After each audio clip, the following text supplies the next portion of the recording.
آپ سب متوسط یا غریب لوگ بیٹھے ہو، میرے نبی جیسا غریب پوری کائنات میں کوئی نہیں۔ میں جبوتی صومالیہ گیا ہوں، وہاں کے غربت کو دیکھ کر مجھے لگا جیسے لفظ غربت بھی ان کی غربت پہ روتا ہے۔ ایسی غربت میں نے پورے پاکستان میں کہیں نہیں دیکھی جو میں نے جبوتی میں دیکھی، صومالیہ میں دیکھی، کیمرون میں دیکھی، چاڈ میں دیکھی، سوڈان میں دیکھی۔ 24 گھنٹے میں ایک دفعہ بھی کھانا نصیب نہیں۔ ہمارا غریب سے غریب آدمی 24 گھنٹے میں چولہا جلا بیٹھتا ہے، لیکن میرے نبی پر جو غربت آئی، کوئی ہے پوری دنیا میں تو اللہ نے مجھے پھرائی ہے جس کے گھر میں 2 مہینے چولہا نہ جلتا ہو۔ میرے نبی وہ فقیر تھے جن کے گھر میں 2 مہینے چولہا نہیں جلتا تھا۔ ایک رات آپ سوئے ہوئے، کبھی یوں کروڑ بدلے اور کبھی یوں کروڑ بدلے، بار بار حضرت عائشہ کے ساتھ۔ تو تھوڑی دیر کے بعد آپ تھوڑا سا آگے ہوئے اور چارپائی کی جو لکڑی ہوتی جس پر باندھ بنا ہوتا ہے، اس پہ پیٹ کو یوں فکس کر کے اور نیچے لٹک گئے، دھڑ آدھا نیچے لٹک۔ فَكَانَ قَابَ قَوْسَيْنِ أَوْ أَدْنَىٰ۔ واہ واہ واہ، کیا مقام ہے قاب قوسین، اور کیا حالات سے گزر رہے ہیں کہ یوں آدھا دھڑ نیچے لٹک گیا۔ ام عائشہ اٹھ کے بیٹھ گئیں، یا رسول اللہ خیریت کیوں؟ آپ اٹھ کے بیٹھے، کہا عائشہ بھوک بہت لگی، بھوک بہت لگی، اس لیے پریشر دیا تاکہ وہ جو بھوک کی طلب ہے نا میدے میں، اس کو پریس کیا، اس لیے پتھر باندھتے تھے کہ وہ پیچھے چلا جائے۔ اب مسجد میں تشریف فرما تھے، ایک صحابی نہ کر کہ یا رسول یہ دیکھیں کپڑا ہٹایا، یہ دیکھیں میں نے پیٹ پہ پتھر باندھا۔ جن کے لیے کائنات بنائی، جنہیں اپنا حبیب کہا، جن کے چہرے کی قسمیں اٹھائیں، والضحی، جن کی زلفوں کی قسمیں اٹھائیں، واللیل اذا سجا، جن کے منہ سے نکلے بول کی قسم اٹھائی، وقیلہ، جن کے کتاب کی قسم اٹھائی، والقرآن المجید، جن کے شہر کی قسم اٹھائی، وہذا البلد الامین۔ اتنی بڑی ہستی ہیں، آپ نے کہا ذرا ادھر دیکھو، آپ نے پیٹ سے کپڑا ہٹایا تو آپ نے 2 پتھر باندھے، دیکھو میں نے 2 باندھے۔ کوئی ایسا فقیر ہے دنیا میں دکھاؤ؟ عائشہ بھوک بہت لگی تو اللہ کے تو حضرت عائشہ رونے لگی، کہا یا رسول اللہ پھر آپ اللہ سے مانگتے کیوں؟ کہا عائشہ نہیں مانگوں گا، اسی بھوک میں اللہ سے ملاقات نہیں مانگوں۔ مجھ سے پہلے میرے جو بھائی آئے انبیاء، وہ اسی فقر میں گئے، میں بھی اس فقر میں جاؤں گا۔ اپنے گھر میں یہ دکھ رکھا،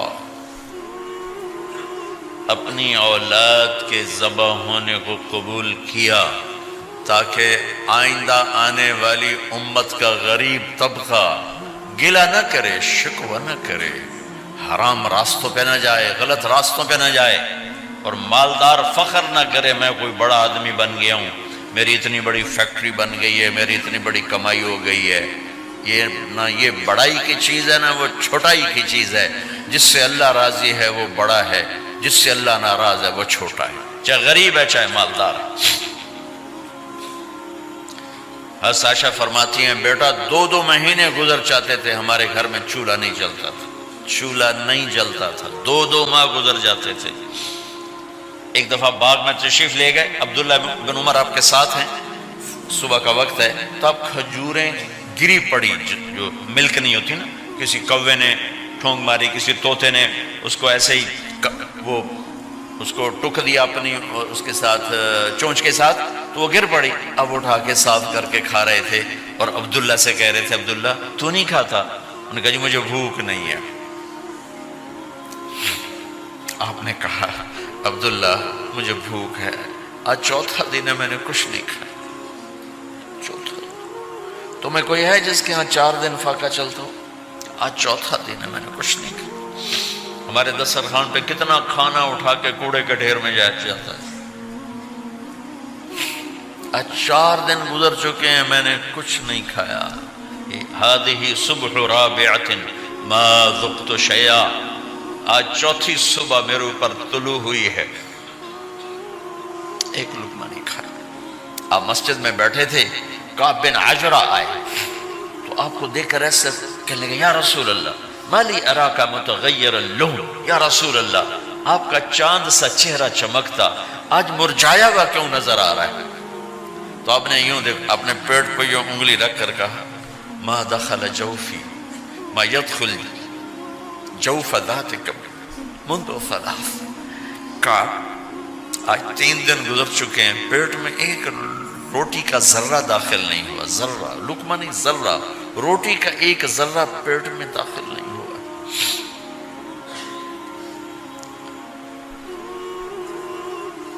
اور اتنی بڑی رسالت، اتنی بڑی نبوت،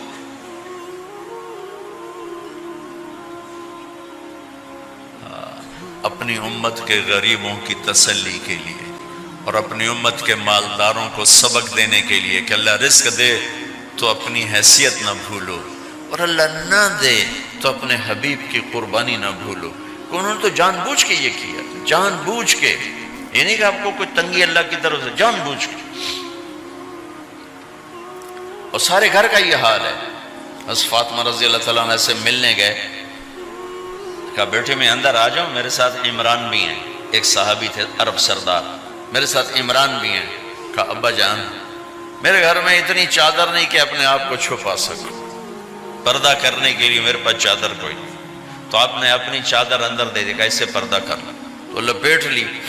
اب اندر آئے تو آپ نے پوچھا میں نے سنا تھا تو بیمار ہے، میں تیرا حال پوچھنے آیا ہوں۔ تو باپ کو دیکھ کے آنسو نکل آئے کہ یا رسول اللہ بیماری بھی ہے اور بھوک بھی ہے، دونوں ہی ہیں، صرف بیماری نہیں بھوک بھی ہے۔ بڑے بڑے مصیبتوں سے لڑ جانے والے ماتھے پہ کبھی بل نہ آیا۔ بیٹی کے آنسوں نے پگھلا بھی دیا اور رلا بھی دیا، آپ بھی رو پڑے، آپ بھی رو پڑے۔ پھر کہا میری بیٹی نہ رو، والذی بعث اباک بالحق ما ذقت من 3 ایام طواقا، آج 3 دن ہے میں نے ایک لقمہ نہیں کھایا، میں تیرے ساتھ۔ اور میری بیٹی میں تمہیں بتاؤں، میرے رب نے مجھے کہا تھا میرے حبیب اگر آپ چاہیں تو احد پہاڑ سونا بنا دو، 10 میل لمبا چوڑا ہے احد پہاڑ، 10 میل، میں احد پہاڑ سونا بنا دوں آپ کی خدمت میں پیش کروں؟ تو میں نے کہا نہیں یا اللہ مجھے نہیں چاہیے، میں ایک دن بھوکا رہوں گا، ایک دن کھانا کھاؤں گا۔ پھر فرمایا بیٹی کیا تجھے یہ عزت کافی نہیں ہے کہ اللہ نے تجھے جنت کی عورتوں کا سردار بنا دیا؟ یہ سرداری سونے چاندی میں تل کے نہیں ملی، ہوئے ہوئے ہوئے میں قربان جاؤں۔ بھائیو اب سب ماشاءاللہ نوجوان نظر آ رہے ہو، تھوڑا وقت نکال کے اگر آپ پڑھے ہوئے ہو اپنے نبی کی زندگی پڑھا کرو، اپنے نبی کی زندگی پڑھا کرو، بڑا ایمان بھی بنے گا، حوصلہ بھی ملے۔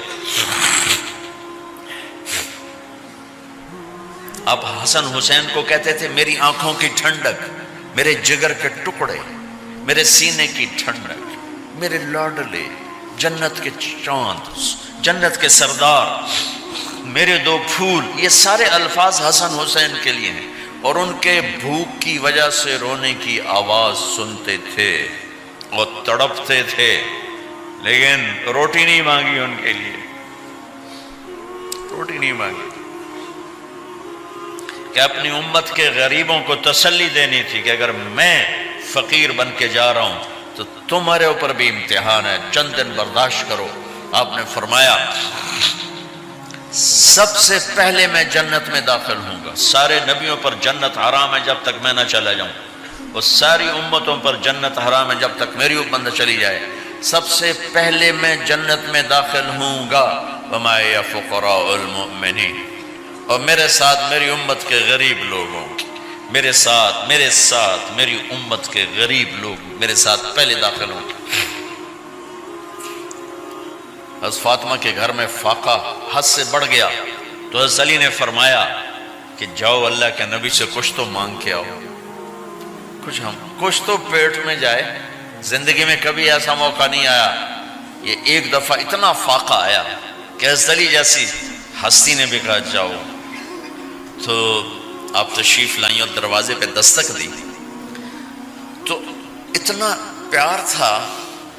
جب حضرت فاطمہ گھر میں داخل ہوتی، اللہ نے ہمیں اولاد کے ساتھ کیا سلوک کرنا ہے اللہ نے ہمیں اپنے نبی سے یہ بھی سکھایا.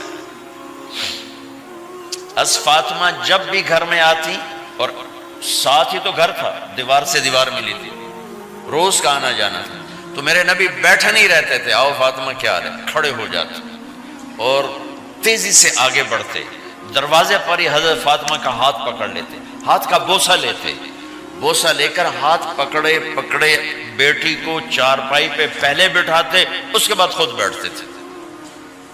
اکرموا اولادکم، میرے نبی نے کہا اولاد کو عزت دو، پھر وہ تمہیں عزت دیں گے. ہمارے ماحول میں اکثر ماں باپ نے اولاد پہ ڈنڈا ہی اٹھایا ہوتا ہے، پھر ان میں بغاوت پیدا ہو جاتی، پھر کہتے ہیں اولاد نافرمان ہے. آپ نے دستک دی تو کہنے لگے یہ تو فاطمہ کی دستک ہے، خیر تو ہے، پہلے تو کبھی اس وقت میں آئی نہیں. تو آپ نے ام ایمن سے کہا دروازہ کھولو. ام ایمن نے دروازہ کھولا تو آپ نے استقبال کیا، بٹھایا، پوچھا بیٹی کیا ہوا، اس وقت میں کیسے آئیں؟ کہ یا رسول اللہ بہت فقر ہے، بہت بھوک ہے، آپ کے پاس سنا کچھ مال آیا ہے، کچھ ہمیں بھی دے دیا جائے. اتنی صابر بیٹی زندگی میں ایک دفعہ بھوک کی شکایت لے کر آئیں، اور آگے باپ نے پھر پیپر لے لیا، پھر امتحان میں ڈال دیا. آپ نے کہا بیٹی میرے پاس 5 بکریاں کھڑی ہیں، دے دوں یا 5 دعائیں سکھا دوں؟ یہ بھی کوئی کتنا سخت موقع تھا، کتنا سخت موقع ہے کہ صبر کا پہاڑ بیٹی اتنی مجبور ہو کر آتی ہیں کہ یا رسول اللہ برا حال. تو میرے نبی کہتے بیٹی یہ بکریاں بھی لے جا، دعائیں بھی لے جا، دونوں جمع کر دیتے، یا دعائیں بعد میں سکھا دیتے، بکریاں دیتے، ایک تو دے دیتے. پر امت کے غریبوں کو تسلی دینی تھی، چونکہ امت میں اکثر طبقہ غریب ہوگا. تو آپ نے کہا بیٹی 5 بکریاں دوں یا 5 دعائیں دوں؟ تو وہ سمجھ گئی اپنے باپ کے مزاج کو کہ ابا جان امتحان لے رہے ہیں.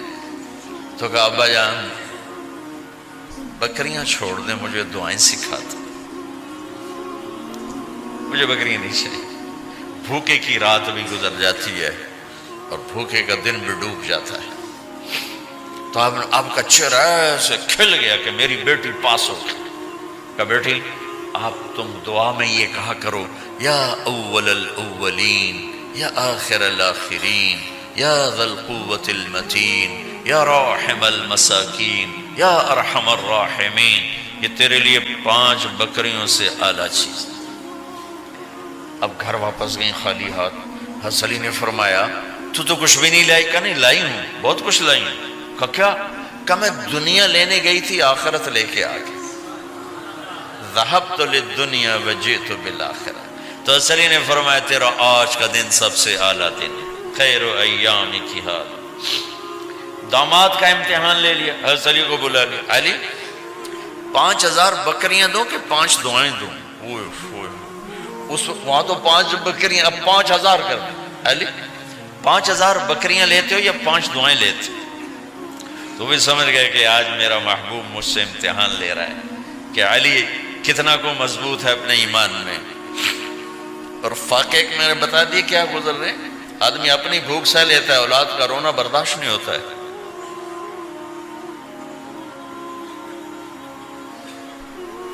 علی 5 دعائیں دوں کہ 5000 بکریاں؟ حضرت علی نے عرض کی یا رسول اللہ دعائیں سکھا دیں، بکریاں نہیں چاہیے. میرا نبی کا چہرہ کھل گیا کہ میرا داماد بھی پاس ہو گیا. علی تو یہ دعا مانگا کر روزانہ، اللہم اغفر لی ذنبی ووسع لی خلقی وبارک لی فی رزقی وقنعنی بما رزقتنی ولا تذهب قلبی الی شیء صرفتہ عنی. یہ 5 دعائیں تو مانگا کر، 5000 بکریوں سے زیادہ ہے. اللہم اغفر لی ذنبی، اللہ میرا گناہ معاف کر.